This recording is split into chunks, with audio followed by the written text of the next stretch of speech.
Bem, abra sua Bíblia agora. 1 Coríntios,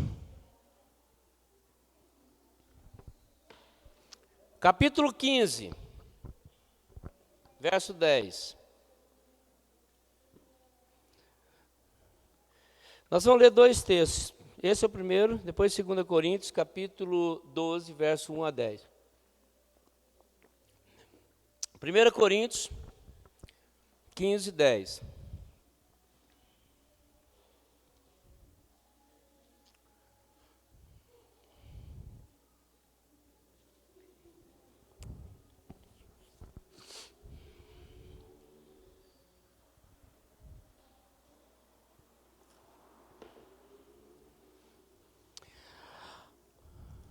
Primeiro Coríntios 15, 10.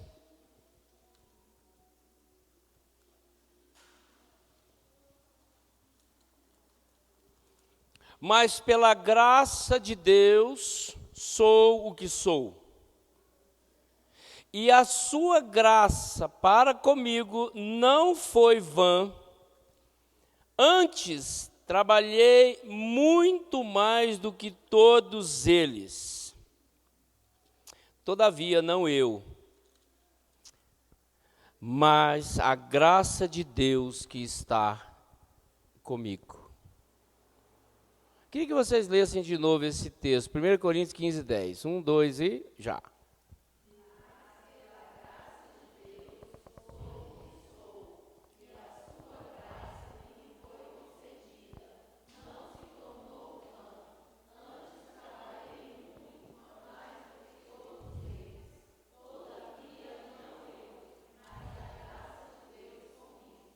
Abra lá em 2 Coríntios 12.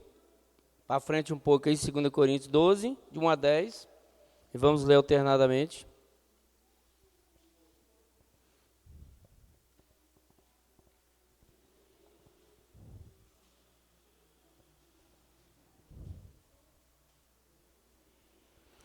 Vamos ler do 7, a partir do 7.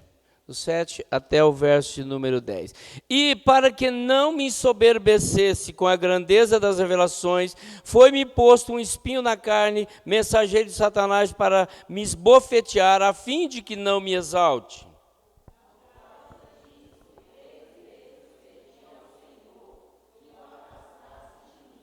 Então ele me disse: a minha graça te basta, porque o poder se aperfeiçoa na fraqueza.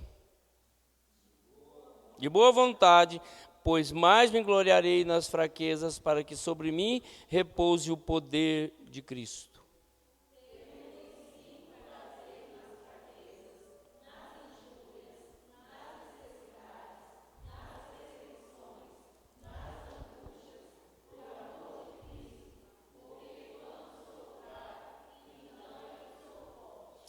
Amém. Pai, em nome de Jesus, abençoa as nossas vidas e encha-nos o teu espírito, a alegria renovada pelo poder da palavra do Senhor, em nome de Jesus.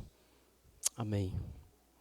Irmãos, nesse mês de outubro, nós vamos reservar todos os nossos domingos para falar desses 5 solas da Reforma Protestante. Mês de outubro, nós lembramos e comemoramos e reavivamos em nós os principais pontos da Reforma Protestante. Reforma essa que se estabeleceu no dia 31 de outubro de 1517, com Martinho Lutero emplacando as suas 95 teses nos murais da igreja de Wittenberg e dizendo basta à igreja romana. Ali ele deu o maior grito de esperança ao povo para que pudessem viver de acordo com a palavra de Deus. E os reformadores trabalharam isso, sintetizando isso em 5 pontos importantes, para que pudessem ser divulgados e trabalhados, e a Igreja Presbiteriana do Brasil adotam esses pontos calvinistas, os 5 solas da Reforma, como base para a sua doutrina. E hoje nós vamos pensar sobre sola gratia, somente a graça. Entre eles tem também somente a fé, somente Cristo, somente as Escrituras e somente a Deus da glória. O presbítero Marcos vai estar falando no final do último sermão do mês. No domingo, como eu já falei, o reverendo Márcio vai estar falando sobre sola escrituras. No dia 16, o seminarista David vai estar aqui falando sola fé, somente a fé. No dia 23 vai estar conosco o reverendo Alain, pastor Alain, da igreja do Gama, que vai estar falando somente a Cristo. E no final do mês, o último sermão, o presbítero Marcos vai estar preparando o sermão e falando somente a Deus da glória. Esses são 5 pontos importantes desse mês importante da Reforma Protestante, do cristianismo, da Igreja Presbiteriana do Brasil, onde nós queremos relembrar e reforçar. Nós percebemos, queridos, que em tudo está manifesta a graça de Deus, mesmo quando nós não a compreendemos. Porém, em tudo sempre há uma oportunidade de nos encantarmos com a graça de Deus. O assunto que nós vamos falar hoje.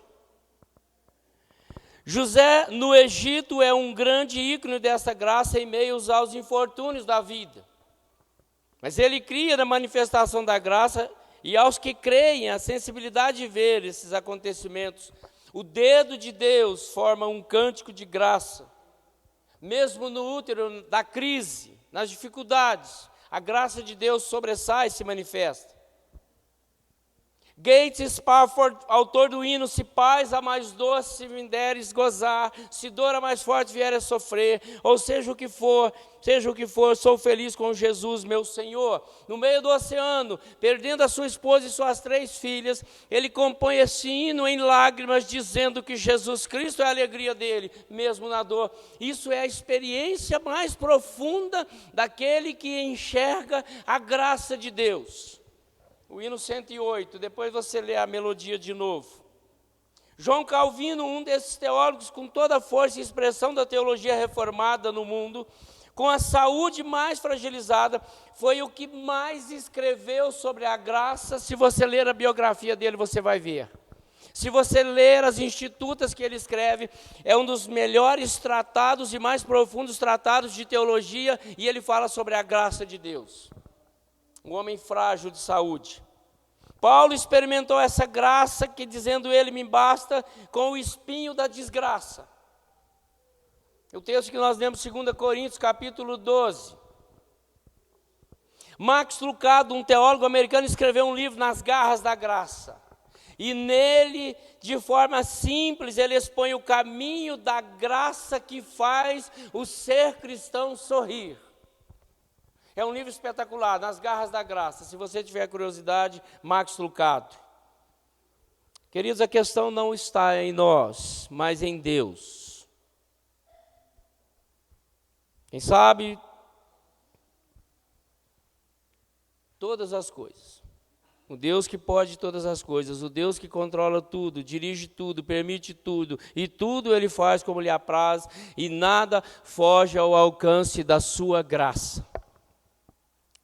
Por isso esse é um dos pontos mais importantes desses solas, que é o sola gratia, e eu fiz questão de abrir com ele. Porque a graça de Deus é quem controla tudo. A graça de Deus é quem salva pela fé.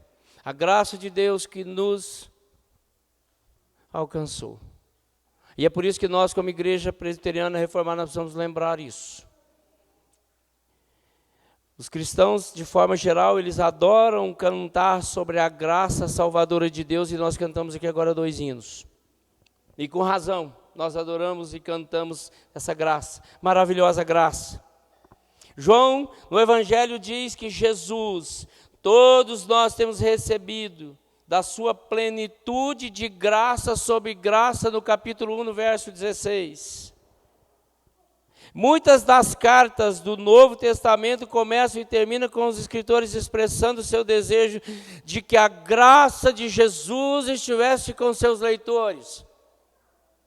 Nós terminamos os nossos cultos levantando as nossas mãos em nome de Jesus e pedindo a graça de Jesus para nos acompanhar. A graça do Senhor Jesus, sempre nós dizemos no final, seja com todos. E os reformadores, então, queridos, eles entenderam a importância da graça de Deus para o ensino bíblico sobre a salvação. Não é pela compra de penitências, não é pela compra de perdão, não é pelos sacrifícios da igreja romana, não é pela vontade humana que se estabelece a salvação, mas é a graça de Deus. E esse foi o grito principal dos reformadores. Não tem salvação sem a graça de Deus. De fato, um dos lemas que vieram a definir o ensino da reforma é sola gratia. Somente a graça. E os cristãos são salvos somente por essa bendita graça. E esses 5 solas, então eles foram desenvolvidos ao longo de um processo árduo em que historiadores e teólogos definiram tais valores comuns a luteranos, calvinistas, batistas, metodistas e outras frentes teológicas sérias que também pregam a Bíblia de forma correta. Essas igrejas citadas são as principais que abraçam o calvinismo e abraçam esses 5 solas como sendo a força da teologia das suas igrejas. Em resposta àquilo que consideravam abusos da igreja, as compras de perdão, a compra de salvação, eles então se reuniram e estabeleceram esses pontos importantes para a reforma e esses pontos de doutrinas para a salvação do homem. Sola gratia, somente Deus, por seu amor e vontade, salva o cristão. Esse é o primeiro ponto que eu quero conversar um pouco com vocês hoje. Somente a fé é necessária ao cristão para ser salvo. Não precisa correr atrás de nenhum ponto de pregação especial. Somente as Escrituras, somente a palavra de Deus é a autoridade para a organização de doutrina de igreja cristã. Não precisa de nenhum ornamento. Somente Cristo salva e nos liga a Deus. Só Ele morreu e está sentado diante de Deus para olhar para os eleitos de Deus e ir ao coração e transformá-los pela graça. E somente a Deus dá glória, somente Deus deve ser glorificado, pois tudo vem dele, se mantém por ele e voltará para ele. Então, esses são os 5 pontos importantes. Então, que essas expressões aqui latinas, transformadas agora no português, sejam mais do que simples conceitos didáticos para nós, para explicar a reforma, mas que elas vivam em nossos corações e que isso seja a força da nossa doutrina. Então nós vamos ver hoje aqui os benefícios da bendita graça. E eu quero tratar com vocês hoje desse ABC da graça. Dentro desse texto de Paulo, nós vamos ver e vimos de forma clara, aqui principalmente nesse primeiro texto que nós lemos, de 1 Coríntios, capítulo 10, que nós lemos aqui, capítulo 15, verso 10, aliás, Paulo está dizendo aqui de forma muito tranquila: mas pela graça de Deus sou o que sou, e a sua graça que me foi concedida não se tornou vã, antes trabalhei muito mais do que todos eles, todavia não eu, mas a graça de Deus comigo. Primeiro então, queridos, nós vamos entender aqui a graça que nos abraça. Paulo vai dizer aqui que a sua graça que me foi concedida. Veja bem que ele credencia aqui o seu estado emocional e espiritual transformado por esta graça que foi concedida a ele. Paulo era um perseguidor da igreja. Paulo era um legalista.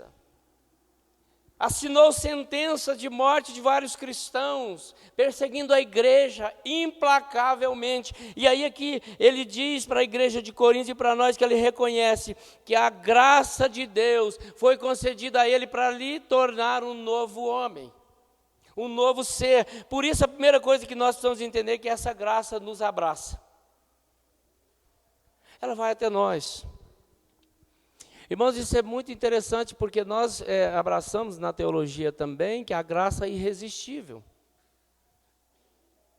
Nos 5 pontos calvinistas, um deles é a graça irresistível. É a graça que chega até o seu coração e que você não resiste.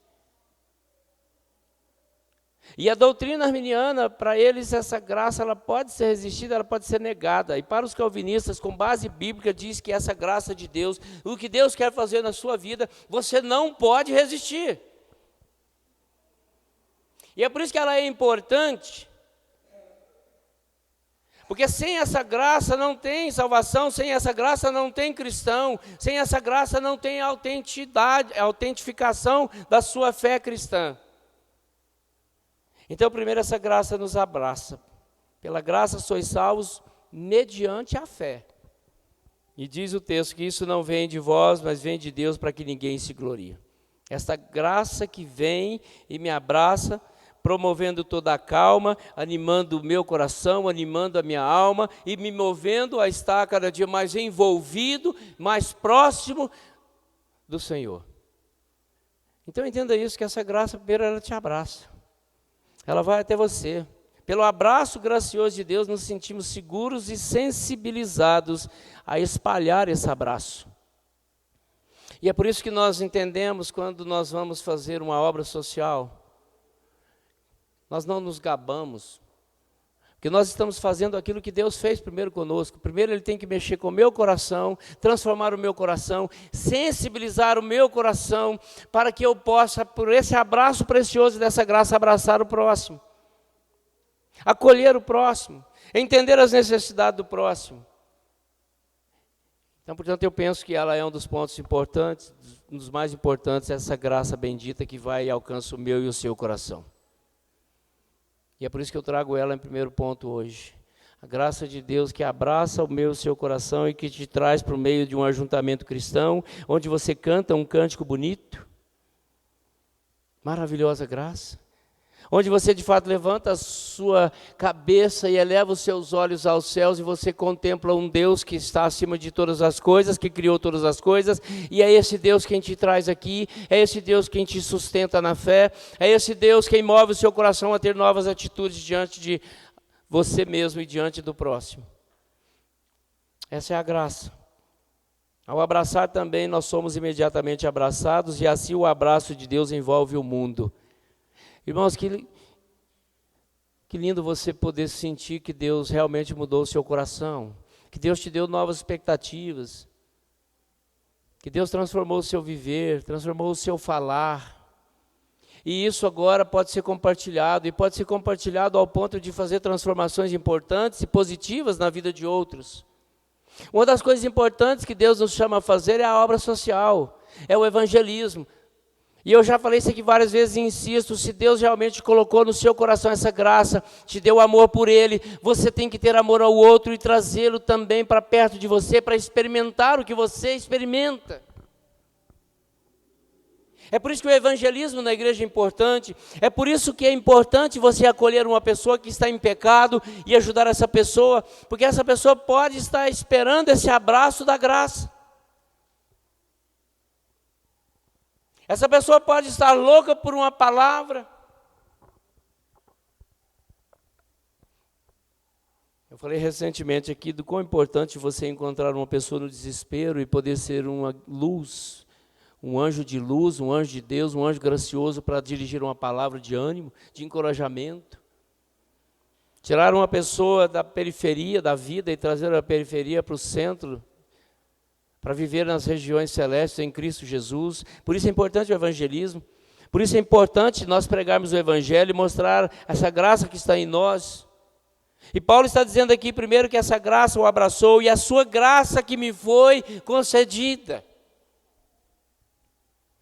Portanto, irmãos, somos alcançados pela graça para viver por graça pura. Pastor Nilson gosta muito de expressar isso, pela graça. Tudo pela graça, tudo pela graça. É graça de Deus, porque nós somos miseráveis, pecadores. Deus nos encontra, nos dá uma mente iluminada pelo Espírito, tocada pelo Espírito, e nós nos movemos. Nós melhoramos os nossos argumentos, nós melhoramos as nossas posturas, nós melhoramos as nossas iniciativas. É por isso que eu penso num evento como esse, a gente planeja um evento como esse, como uma possibilidade desse abraço da graça alcançar corações perdidos. E é pela palavra, pelo aquilo que nós vamos fazer, cantar louvores, pregar uma palavra, entusiasmar as pessoas por ela, mostrar um folheto que tem a palavra de Deus, que está aqui expresso. Entregar uma literatura e dizer para as pessoas, leia a Bíblia, ela vai mudar a sua vida. E Deus, querido, pela sua bondade, pode abraçar essa pessoa pela sua graça. E esse abraço é irresistível. Diz a história, e nós cremos nisso, os reformadores definiram como um dos pontos que a graça é irresistível. Se Deus quer abraçar, ninguém vai resistir. Segundo ponto, esse ABC da graça. Primeiro, a graça que abraça. Segundo, a graça que nos basta. Diz Paulo aqui no verso de número 10, parte B, não me tornou vã, antes trabalhei muito mais do que todos eles. Essa graça me basta porque ela me dá força para a vida. A graça de Deus, ela é benfazeja. A graça que nos faz bem sempre, mesmo quando não a compreendemos, como eu já disse. Quando ela nos cerca sem efeito benéfico, é sempre bom. Quando ela está nos protegendo sem a gente nem perceber. Ela nos basta para nos fazer ir e vir. Ela nos basta para nos sustentar na fé. E a gente fica olhando para esse texto onde Paulo diz que tinha um espinho na carne, tinha um mensageiro de Satanás, tinha uma coluna com problema, tinha uma hérnia de disco, uma hérnia cervical, sei lá o que era. Ninguém define direito o que era, mas Paulo tinha um problema crônico, que para ele era um mensageiro de Satanás. Para quê, queridos? Para lembrar ele todos os dias e constantemente que ele precisava dessa graça. E aí ele chega à conclusão, vivendo nessa dificuldade de saúde, ele estabelece essa tese aqui no seu livro, escrevendo aos Coríntios, a graça me basta. Porque o poder de Deus se aperfeiçoa na minha fragilidade, na minha fraqueza, na minha debilidade e até mesmo na minha enfermidade. Irmãos, a gente precisa entender isso. Que se a graça de Deus te alcançou, viva pela graça, porque ela te basta. O salmista no Salmo 163, ele diz que a minha graça, a tua graça é melhor do que a vida, porque sem a graça você não tem vida. Davi chega à conclusão de que a graça é melhor do que a vida, porque a graça o salva da desgraça. E portanto ela é melhor do que a vida, porque não adianta você viver como um desgraçado ou sem essa graça, porque você vai vegetar, você vai sofrer. Por isso que ele define, por isso que essa graça, diz Paulo, que ela basta. Ela traz os efeitos positivos para nos sustentar na nossa caminhada. A graça nos basta mesmo naquele momento em que você está desanimado, e que você está com alguma enfermidade, sem um laudo definitivo, conclusivo. Ela te basta, querido, porque ela te salva. E essa tese é uma tese que tem que estar no nosso coração constantemente, mesmo na hora da dor, da dificuldade, na hora mais difícil da sua vida. Eu fui alcançado, eu fui abraçado pela graça, e ela me basta. Eu vou viver assim. Quantas e quantas pessoas, queridos, nós encontramos nessa caminhada cristã, cheias do Espírito Santo, com problemas crônicos, os mais difíceis possíveis, talvez em leitos de enfermidades há anos, e pessoas que vivem felizes, porque sabem que a graça de Deus está com eles. Isso é muito sério para nós como cristãos. Isso tem que despertar o nosso coração a um pouco mais de fé, de perseverança, mesmo diante das debilidades, das crises, sejam elas quais forem. Irmãos, eu quero confessar para vocês com todo o coração, eu não me desesperei em momento nenhum com pandemia. Eu fui criticado, eu fui cobrado, eu fui até mesmo estimulado a me comportar diferente, pela família, amigos, até mesmo alguns irmãos, porque eu sabia que nada ia mudar a minha história, nada muda a minha história. E eu sabia que a graça de Deus me basta, e a graça de Deus é que me salva. E essa é a perspectiva de todos nós que vivemos nesse mundo aflito, cheio de confusão, cheio de enfermidades, cheio de surpresas. E é por isso que Paulo diz que mesmo com espinho na carne, o mensageiro de Satanás, um problema crônico, sério, difícil de conviver no dia a dia, ele sabe que a graça de Deus basta, porque ele tem convicção de quem ele é diante de Deus e o que ele vai ser na presença de Deus, como ele vai estar no final da sua história. Então, primeiro você tem que entender que essa graça abraça, e segundo, ela basta. Se ela te abraçou, ela basta.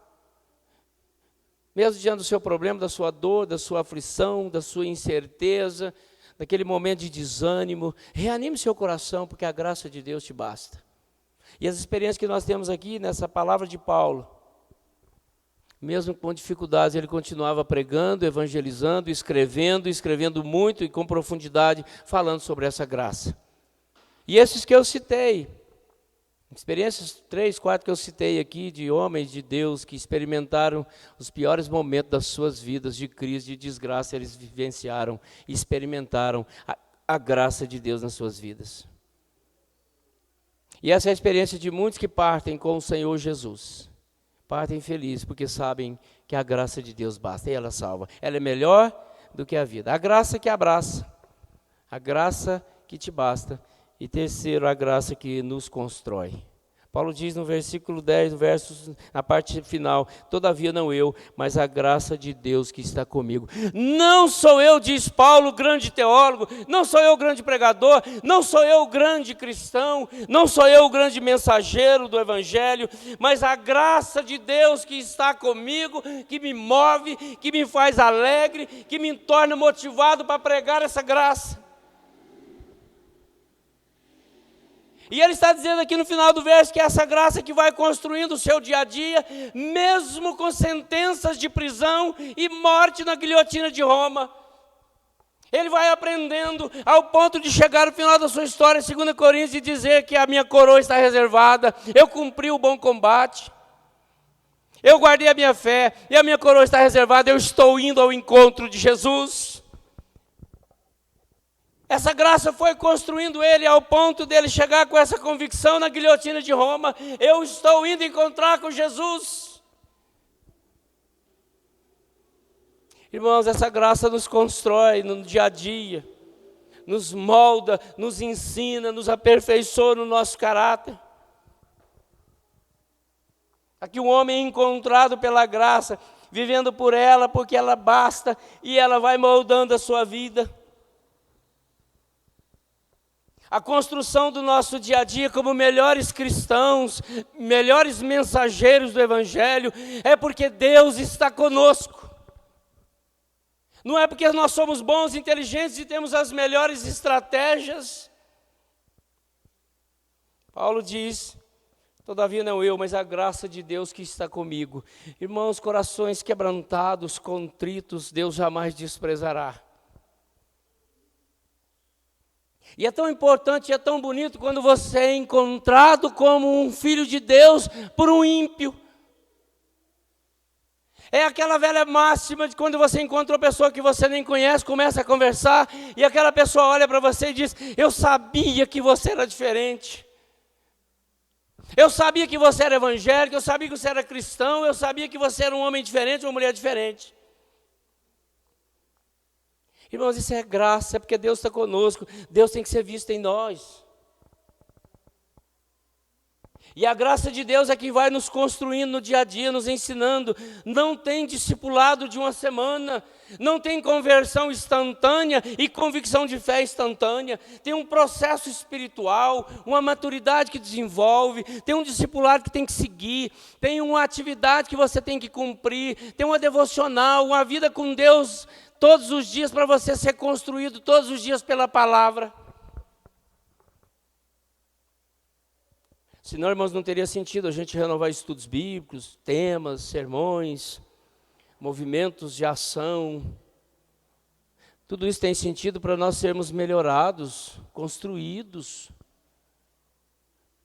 E Deus vai se revelando, Deus vai se manifestando, e nós vamos tendo condições de ser luz, instrumentos, para que a glória de Deus seja vista em nós.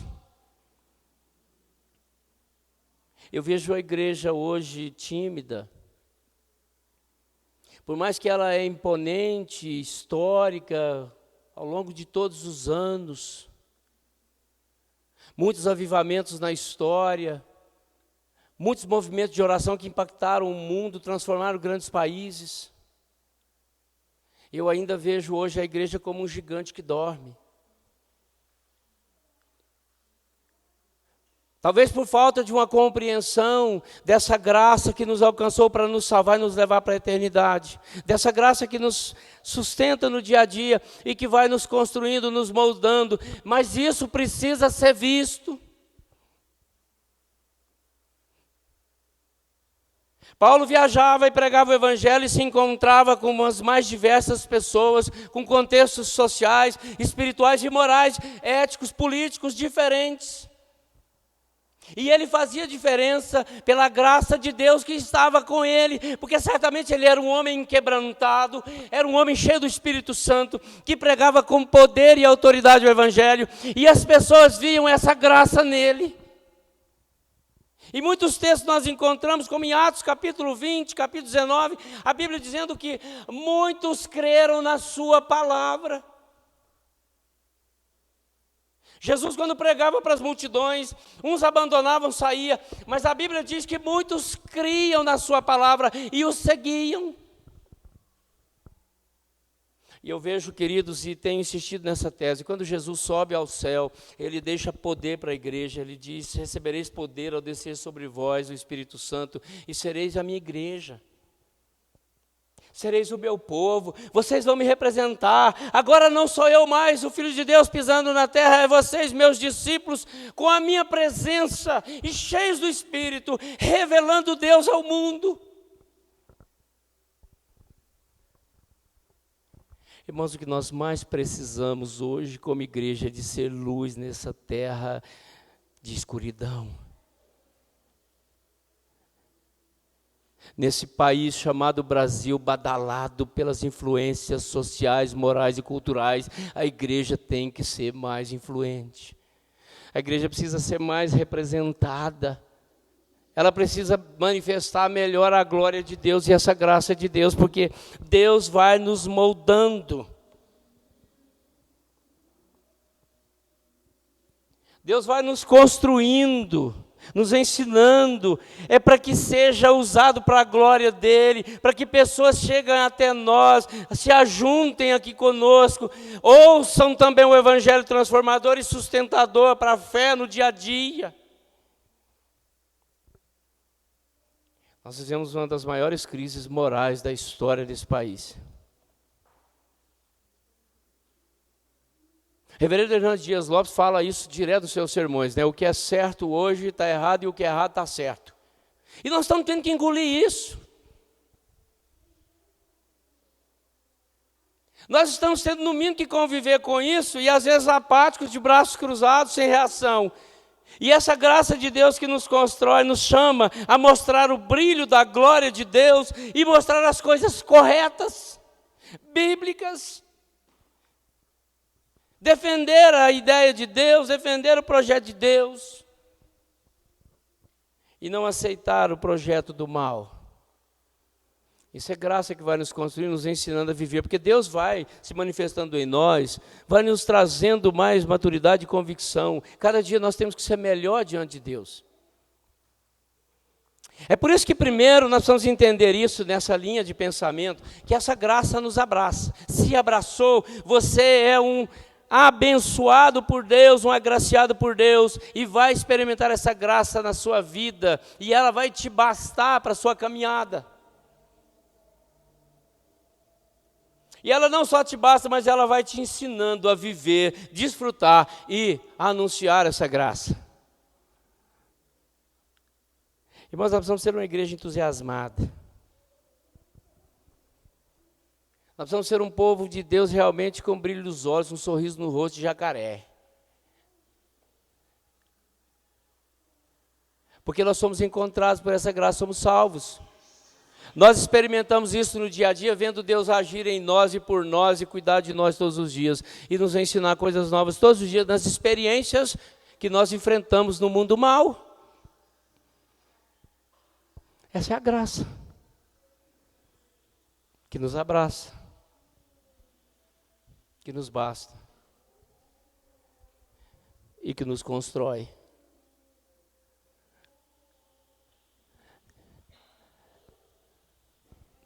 Nós somos salvos, então, somente por ela. Por isso ela é importante. Por isso somente a graça que te traz salvação, que te traz realmente a presença de Jesus na sua vida. Só ela te basta. Agora vejam bem, queridos, a aplicação que eu quero fazer aqui.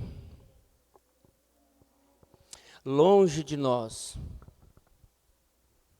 levar-nos a abraçar uma vida de libertinagem e imprudência moral. Longe de nós deixarmos de responder a Deus em gratidão e obediência e serviço. Longe de nós deixarmos isso. A graça de Deus no Evangelho nos leva a buscarmos uma vida de consagração e de santidade todos os dias. A graça de Deus tem que nos melhorar todos os dias, em santidade, em compromisso com Deus, em obediência à sua palavra e em gratidão, porque é ela que nos salva, é ela que nos tira do inferno e nos leva para o céu, somente a graça. Fique de pé para a gente orar. Eu quero convidar o presbítero Marcos, Diácono Lucas para nos auxiliar aqui também. Tem alguém para comandar aí a música para nós? Vamos orar. Pai, em nome de Jesus, nós te amamos, ó Deus. Somos imensamente gratos, porque o Senhor nos salva pela graça, nos abraçando, nos ajudando na caminhada, nos construindo nela. Ó Pai, enche o nosso coração com essa palavra. Reanima-nos a estarmos motivados para as agendas, os compromissos que nós temos como igreja, a servirmos uns aos outros e ao próximo. Oramos por esta agenda de domingo que vem. Que a bênção do Senhor seja sobre nós, nos ajudando em tudo, com a Tua graça. Pela Tua graça, nós queremos servir uns aos outros e à comunidade. Abençoa, Deus, e nos ajuda. Abençoa aqui cada coração reanimando pela graça. Em nome de Jesus. Amém.